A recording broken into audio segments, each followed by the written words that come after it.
Silver prices actually held just north of $25 today. It has been a rough week for silver as it's traded lower since the FOMC. And if you go back all the way to February 1st when they had that big price spike up to 30, it's been pretty much a steady decline over the last 2 months. Now, a lot of that decline we saw since FOMC, obviously the Fed not seeing any real concern with inflation. Likewise, they're liking what they see with the economy, and the forward guidance we got from them last week suggested that. So there's not a whole lot of concern from the Fed. Likewise, the dollar has been rallying. So that dollar trade has really been affecting silver prices here over the last week or so. Dollar has seen quite a nice rally over the last month. But certainly that the dollar silver trade remains an inverse one. So as the dollar rallies, that's going to put price pressure on dollar-based commodities, and that is exactly what it's been doing to silver.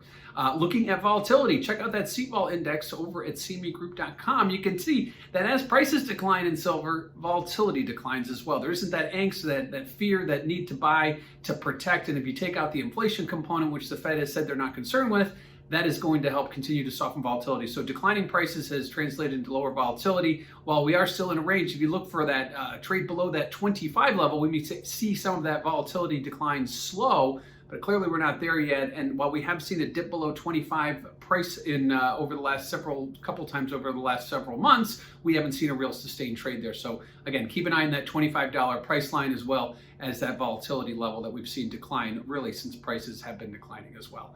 Lastly, let's look at positioning. Well, as we talk about price declines, we look at speculators exiting their longs. They continue to do that. They've been doing that really since the latter part of December. So at this point, that goes hand in hand, price declines with the speculators exiting. It'll be interesting to see if speculators start getting adding back to their long positions, whether that translates into some kind of canary in the coal mine for silver. So at this point, we haven't seen that. Everything's pretty much been going as scheduled, we'll say. Lowered prices as speculators exit, as volatility declines, they all go down together. So silver price is now hovering just above $25. Watch that key level to trade. Could be coming off of some kind of change in Fed expectations. It could be some kind of change in Fed forward guidance, inflation, growth, you name it. But right now hovering at a critical $25 per ounce.